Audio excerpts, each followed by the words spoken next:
త్రిమూర్తిత్వంలో పరమేశ్వరుని ప్రాముఖ్యత, తత్వం, కథనం మరియు క్షేత్ర ప్రభావం. పరిచయం. పరమేశ్వరుని సంపూర్ణ స్వరూపం. హిందూ ధర్మంలో, ప్రత్యేకించి పురాణాలు మరియు ఆగమ సాహిత్యంలో పరమేశ్వరుడు, మహేశ్వరుడు, శివుడు అత్యున్నతమైన మరియు ప్రత్యేకమైన స్థానాన్ని కలిగి ఉన్నాడు. త్రిమూర్తులలో బ్రహ్మ, విష్ణు, మహేశ్వరుడు. ఆయన కేవలం లయకారుడు, నాశనం చేసేవాడు మాత్రమే కాదు, సకల విశ్వానికి మూలకారణమైన అవిభాజ్య చైతన్యం ఆయనే. ఆయన ఆదియోగి మరియు ఆదికవి.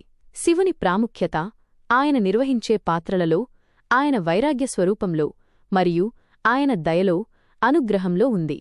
ఈ నివేదిక ఆయన తాత్విక స్థితి, శివతత్వం నుండి ఆయన ప్రధాన పురాణ కథనాల వరకు మరియు భక్తులకు అనుగ్రహాన్ని ప్రసాదించే దివ్యక్షేత్రాల వరకు పరిశోధించి ఆయన ప్రాధాన్యతను సమగ్రంగా విశ్లేషిస్తుంది. శివతత్వం, పరమసత్యస్వరూపం. శివుని ఆరాధన ఇతర దేవతల నుండి ఆయన్ని వేరుచేసే ఆయన నిరాకార, అరూప స్థితిపై ఆధారపడి ఉంటుంది. పురాణాలు ఆయన్ని భయంకరమైన మరియు భక్తిపూర్వక రూపాలలో వర్ణించినప్పటికీ అంతిమంగా ఆయనే ఈ విశ్వానికి మూలమైన చైతన్యం. 1.1 సృష్టి, స్థితి మరియు లయకు కారణం. త్రిమూర్తులలో శివుని స్థానం. పరమేశ్వరుడు విశ్వక్రమాన్ని నిలబెట్టే శాశ్వతమైన, కాలాతీత శక్తిగా పురాణాలు కీర్తిస్తాయి. బ్రహ్మ సృష్టికి కర్త, విష్ణువు పోషణకు, స్థితికి కర్త కాగా, శివుడు లయాన్ని, విశ్వం యొక్క విలీనం లేదా సంకోచాన్ని నిర్వహిస్తాడు. అయితే శివమహాపురాణం వంటి గ్రంథాలలో ఈ త్రిమూర్తుల కార్యకలాపాలకు మూలశక్తి శివుడే అని చెప్పబడింది. కాలానికి మరియు సృష్టికి అతీతంగా కేవలం ఆయన మాత్రమే ఉనికిలో ఉంటారు కాబట్టి ఆయనే శాశ్వత సత్యం. సృష్టి, స్థితి, లయలకు మూలకారణమైన అవిభాజ్య చైతన్యాన్ని, అంతిమ సత్యాన్ని వేదాలు మరియు ఆగమాలు ఆయన్ని పొగుడుతాయి. శివలింగం నిరాకార, అనంత చైతన్యానికి ప్రతీక. మీరు అందించిన పాఠ్యంలోని ముఖ్యాంశాలు మరియు వాటి సారాంశం ఇక్కడ ఇవ్వబడింది. 1.2 శివలింగం నిరాకార, అనంత చైతన్యానికి ప్రతీక. శివుడు నిరాకారుడు, పరబ్రహ్మ. శివుడు రూపంలేని పరబ్రహ్మ, ఏకైక ప్రతీక. ఈ నిరాకార చైతన్యాన్ని స్పష్టంగా ఆరాధించడానికి ఉపయోగించే ఏకైక చిహ్నం శివలింగం. నిరాకార చైతన్యం ఇది దేవుని యొక్క నిరాకార, అనంతమైన, అవిభాజ్యమైన చైతన్యానికి చిహ్నంగా పరిగణించబడుతుంది. పారలౌకిక ఆకారం. దీని ఆకారం అతీంద్రియమైనది. ఇది సృష్టి, స్థితి, లయం అనే విశ్వసూత్రాలను సూచిస్తుంది. తప్పుగా అర్థం చేసుకోకూడదు. శివలింగాన్ని కేవలం భౌతిక చిహ్నంగా, ఫిజికల్ సింబల్, పొరపాటుగా అర్థం చేసుకోకూడదు. ఇది కేవలం ఒక తాత్విక మరియు యోగిక చిహ్నం, ఫిలసాఫికల్ అండ్ యోగిక్ ఎంబ్లెమ్. విశ్వానికి బీజం.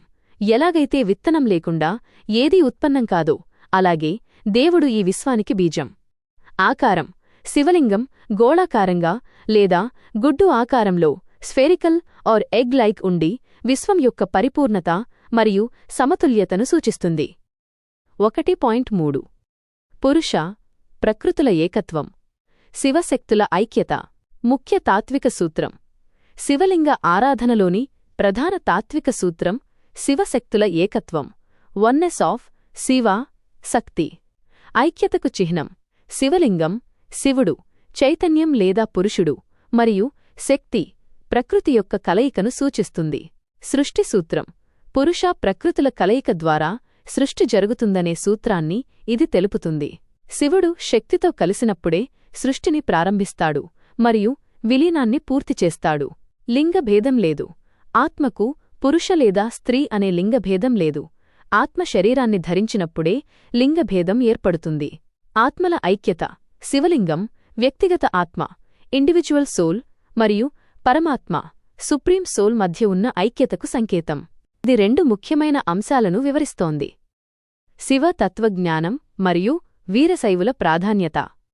పురాణ కథనాల ద్వారా అంతరంగిక జ్ఞానం యొక్క గొప్పదనం. సారాంశం. శివతత్వం మరియు పురాణ ప్రాధాన్యత. శివతత్వం మరియు వీరశైవులు. వీరశైవులు. శివ జీవైక్యబోధిని. శివుడు మరియు వ్యక్తిగత ఆత్మ ఐక్యమే అనే జ్ఞానం. అనే ప్రగాఢమైన అవగాహనలో మునిగేవారు. అందుకే వీరు వీరశైవులు నిజంగా అలాంటివారే అని వర్ణించబడ్డారు. జ్ఞానమార్గం యొక్క గొప్పదనం. వీరశైవులు అనుసరించే ఈ జ్ఞానమార్గం విద్య, కర్మ సంబంధిత ఆచారాలలో బయటి పూజ, నిమగ్నమైన మహేశ్వరుల మార్గం కంటే గొప్పదిగా పరిగణించబడింది. అంతరంగిక జ్ఞానానికే ప్రాధాన్యత. పురాణాలు బయటి కర్మల కంటే అంతరంగిక జ్ఞానానికే ప్రాధాన్యతను ఇస్తాయి. దక్షుడి పొరపాటు. శివుని నిరాకార చైతన్యాన్ని గుర్తించకుండా కేవలం బాహ్య ఆరాధనకు ప్రాధాన్యత ఇవ్వడం దక్ష ప్రజాపతి చేసిన గొప్ప పొరపాటు. శివుని తత్వం. వేద నియమాలకు అతీతమైన యోగి అయిన శివుడిని దక్షుడు అగౌరవపరిచాడు. దక్షుడు కేవలం కర్మకాండ నియమాలపై దృష్టిపెట్టి శివుని తాత్విక సత్యాన్ని మర్చిపోయాడు. పురాణ కథనాలు. లింగోద్భవ మహాద్భుతం. లింగోద్భవం శివుని ప్రాధాన్యతను నిరూపించే అత్యంత ప్రాథమిక, శక్తిమంతమైన కథలలో లింగోద్భవ ఒకటి. అహంకారాన్ని అణచివేయడం. బ్రహ్మ, విష్ణువులు తమలో ఎవరు గొప్ప అని వాదించుకుంటున్న సమయంలో వారి అహంకారాన్ని అణచడానికి శివుడు అద్భుతమైన జ్యోతిర్లింగ స్తంభం రూపంలో ఆవిర్భవించాడు. అనంతరూపం. ఈ స్తంభం మొదలు చివరలేని అనంతమైన దివ్యకాంతి. వెతకడంలో విఫలం. బ్రహ్మహంస రూపంలో పైకి ఎగిరి శిఖరాన్ని, విష్ణువు వరాహరూపంలో కిందికి తవ్వి అడుగును కనుగొనడానికి ప్రయత్నించినా వారిద్దరూ ఆ స్తంభం యొక్క పరిమితులను కనుగొనడంలో విఫలమయ్యారు. ముఖ్యమైన సందేశం. బాహ్య ఆచారాల, కార్మిక, కర్మకాండల కంటే శివుని యొక్క తాత్విక నిరాకార చైతన్యాన్ని, జ్ఞాన అర్థం చేసుకోవడమే ఉత్తమ మార్గం. శివుని యొక్క పరాత్పరతత్వాన్ని, సమయం మరియు స్థలానికి అతీతమైన మరియు లోకరక్షణలో ఆయన పోషించిన ముఖ్యమైన పాత్రను వివరిస్తున్నారు. మీరు అందించిన సమాచారాన్ని తెలుగులో ఈ విధంగా సంగ్రహించవచ్చు. శివుడు పరాత్పరతత్వం మరియు లోకరక్షకుడు. 1. జ్యోతిర్లింగం. కాలాతీతమైన పరమసత్యం. ఈ కథ శివుడే సమయం మరియు స్థలానికి అతీతమైన పరమసత్యం, సుప్రీం ట్రూత్ అని నిరూపిస్తుంది. బ్రహ్మ మరియు విష్ణువు వంటి త్రిమూర్తులు కూడా ఆయన సృష్టిలోని అంశాలు మాత్రమే అని ఇది తెలియచేస్తుంది. జ్యోతిర్లింగం యొక్క ఈ ఆవిర్భావం దివ్యకాంతి, డివైన్ లైట్, జ్యోతి యొక్క మొదటి ప్రకటనగా పరిగణించబడుతుంది. తరువాత పూజించబడిన 12 జ్యోతిర్లింగాలకు ఇది మూల కారణం. 2. లోకరక్షణలో పాత్ర. నీలకంఠుడు మరియు గంగాధరుడు. శివుడు సాధారణంగా లయకారుడు, వినాశకుడుగా చిత్రీకరించబడినప్పటికీ హిందూ పురాణాలలో ఆయన కరుణ మరియు లోకరక్షణలో పోషించిన పాత్రకు సాటిలేదు. నీలకంఠుడు హాలాహలాన్ని సేవించడం. క్షీరసాగర మథనం జరుగుతున్నప్పుడు అమృతం రాకముందే లోకాన్ని నాశనం చేయగల భయంకరమైన హాలాహలం, విషం ఉద్భవించింది. ఆ విషాగ్నిని ఎవరూ తట్టుకోలేకపోయినప్పుడు శివుడు మాత్రమే లోకాలను రక్షించడానికి ముందుకు వచ్చారు. ఆయన ఆ భయంకరమైన విషాన్ని సేవించి పార్వతీదేవి సహాయంతో దానిని తన కంఠంలోనే నిలిపివేశారు. ఫలితంగా ఆయన కంఠం నీలం రంగులోకి మారింది. అప్పటినుండి ఆయన నీలకంఠుడుగా ప్రసిద్ధి చెందారు. ఈ చర్య శివుడిని పరమ కరుణామయుడైన రక్షకుడిగా, నిస్సంగత్వానికి, డిటాచ్మెంట్ మరియు త్యాగానికి ప్రతీకగా నిలుపుతుంది. గంగాధరుడు భగీరథుడు స్వర్గంలో ఉన్న గంగానదిని భూమికి తీసుకురావడానికి తీవ్రమైన తపస్సు చేశారు. అయితే గంగానది యొక్క వేగాన్ని భూమి తట్టుకోలేదని గ్రహించిన దేవతలు శివుడిని ప్రార్థించారు. దయామయుడైన శివుడు గంగా యొక్క ప్రచండ వేగాన్ని తన జటాజూటంలో బంధించి శాంతపరిచి ఒక చిన్న ప్రవాహంగా భూమిపైకి విడుదల చేశారు. అందువలన ఆయన గంగాధరుడు అనే పేరును పొందారు. శివుని ఈ 2 లీలలు, నీలకంఠుడు మరియు గంగాధరుడు, ఆయన లోకపాలకుడు, ప్రొటెక్టర్ ఆఫ్ ది వరల్డ్స్ అని, మరియు అత్యంత క్లిష్ట సమయాల్లో కూడా కరుణతో రక్షించే దైవమని స్పష్టం చేస్తున్నాయి. పురాణాలలోని అంశాలను, ముఖ్యంగా దక్షయజ్ఞధ్వంసం కథను చాలా చక్కగా విశ్లేషించారు.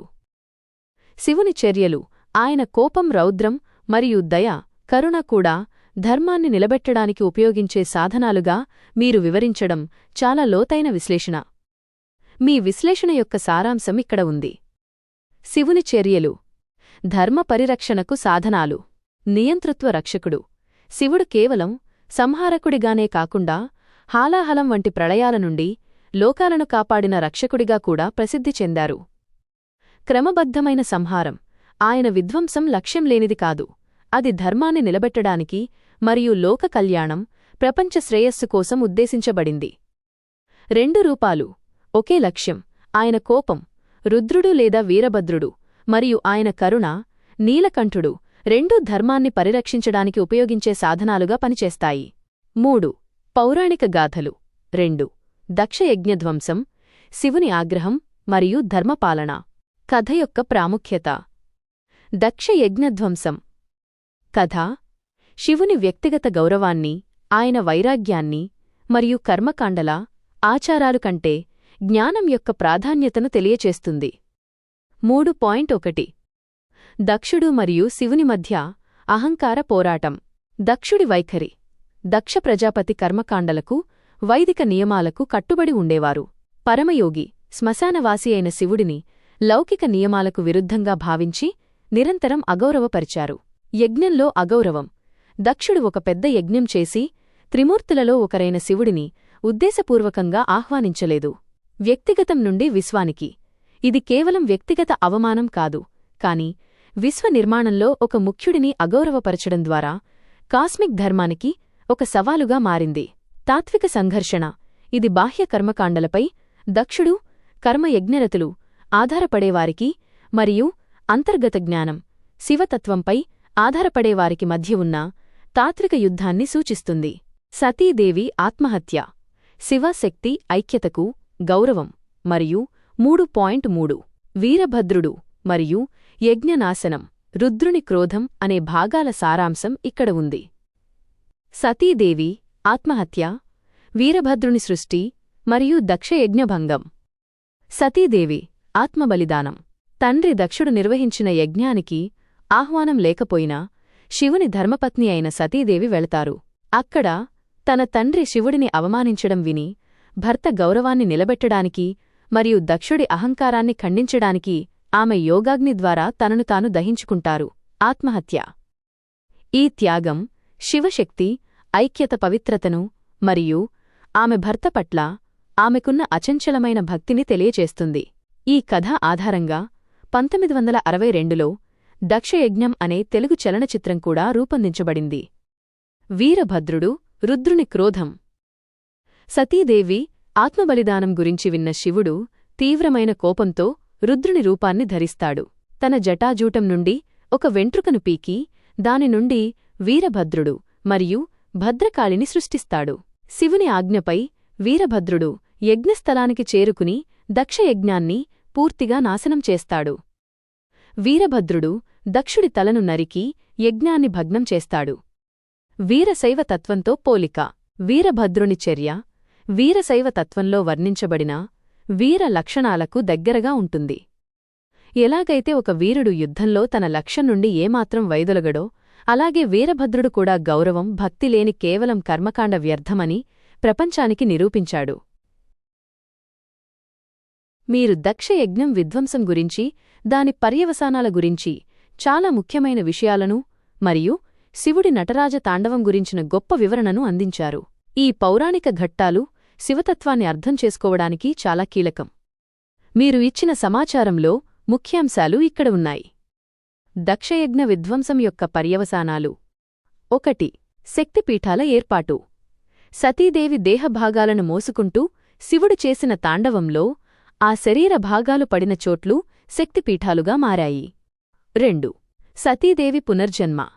సతీదేవి తిరిగి హిమవంతుని కుమార్తెగా పార్వతి రూపంలో జన్మించి శివుడిని తిరిగి వివాహం చేసుకున్నారు. 3 శివుడు గృహస్థుడిగా. ఈ కథాక్రమం కారణంగా శివుడు తిరిగి గృహస్థుడిగా మారి లోక కళ్యాణ రక్షకుడిగా వ్యవహరించడం జరిగింది. 4 వీరభద్రుడు. శివుని ఉగ్రరూపమైన వీరభద్రుడు ధర్మాన్ని నిలబెట్టడానికి ఒక సాధనంగా పనిచేశాడు, కేవలం వినాశనానికి కాదు. ఇది పునర్జన్మ మరియు బ్రహ్మాండ సమతుల్యతకు పునాది వేసింది. నటరాజ తాండవం సృష్టి యొక్క లయ సిద్ధాంతం. 1 తాండవం అంటే నటరాజ రూపంలో శివుడు చేసే తాండవం కేవలం నృత్యం కాదు, ఇది సృష్టి, లయ మరియు పునఃసృష్టి యొక్క శాశ్వత చలనాన్ని సూచించే బ్రహ్మాండ నృత్యం, కాస్మిక్ డాన్స్. 2 పంచకృత్యాలు, నటరాజ రూపం. 5 ప్రధాన దైవిక విధులను, పంచకృత్యాలను సూచిస్తుంది. సృష్టి, ఉత్పత్తి, స్థితి, నిలుపుదల, లయం, నాశనం, తిరోభావం, కప్పి ఉంచడం లేదా మాయ, అనుగ్రహం, దయ లేదా మోక్షం. ఈ వివరణ శివుని యొక్క పరస్పర విరుద్ధ లక్షణాల, యోగీశ్వరుడు మరియు గృహస్థుడు, కాలాతీతుడు మరియు కాలభైరవుడు మధ్య ఉన్న పరిపూర్ణ సమతుల్యతను అద్భుతంగా తెలియచేస్తుంది. శివుని తత్వం, పరమచైతన్యం మరియు సమతుల్యత. 4.1 నృత్యం, నిరంతర చలనం మరియు అజ్ఞాన నిర్మూలన. నిరంతర చైతన్యం. శివుడు ప్రతి అణువులో నిత్యచలనంలో ఉండే చైతన్యాన్ని సూచిస్తాడు. ప్రతి వినాశనం, డిసొల్యూషన్, ఒక కొత్త సృష్టికి నాంది పలుకుతుంది. నటరాజ చిహ్నం, నటరాజ రూపంలో ఆయన పాదం కింద అణచివేయబడిన అపస్మార పురుషుడు. అపస్మార పురుష అజ్ఞానానికి ప్రతీక. శివుడు తన నృత్యం ద్వారా అజ్ఞానాన్ని అణచివేసి జ్ఞానాన్ని అనుగ్రహిస్తాడు. 4.2 యోగీశ్వర మరియు గృహస్థుడు, శివుని ద్వంద్వత్వం. శివుడు వ్యతిరేక అంశాల సమ్మేళనానికి చిహ్నం. యోగీశ్వర, ఒకవైపు ఆయన హిమాలయాలలో తపస్సు చేసే యోగి, ప్రపంచ బంధాల నుండి విముక్తుడు. వైరాగ్యం ద్వారా జ్ఞానాన్ని అన్వేషించేవారికి మార్గనిర్దేశం చేస్తాడు. గృహస్థుడు, మరొకవైపు పార్వతీదేవిని, సతీదేవి పునర్జన్మ, వివాహం చేసుకున్న తర్వాత ఆయన ఆదర్శవంతమైన గృహస్థుడిగా గణేశుడు మరియు కుమారస్వామికి తండ్రిగా మారారు. ఈ 2 విభిన్న పాత్రలను ఏకకాలంలో నిర్వహించడం ఆయన శక్తి, పురుష ఏకత్వాన్ని, శివలింగతత్వం సూచిస్తుంది. అర్ధనారీశ్వరుడు, ఈ రూపం శివుడు, జ్ఞానం, పురుషుడు మరియు శక్తి, కర్మ, భక్తి, ప్రకృతిలా సంపూర్ణ ఏకత్వాన్ని తెలియజేస్తుంది. ఉపదేశం, జ్ఞానమార్గం, సన్యాసం ద్వారా మరియు కర్మ, భక్తి మార్గాల, గృహస్థ ఆశ్రమం ద్వారా కూడా మోక్షం సాధించవచ్చని భక్తులకు బోధిస్తుంది. ఆయన రూపమే విశ్వసమతుల్యతకు నిదర్శనం. 4.3 శివుని చిహ్నాలు, త్రిశూలం, నంది, చంద్రుడు మరియు విభూతి. శివుని ప్రతి చిహ్నం లోతైన తత్వాన్ని కలిగి ఉంది. త్రిశూలం, ట్రైడెంట్. 3 ప్రాథమిక విధులపై, సృష్టి, పోషణ, వినాశనం.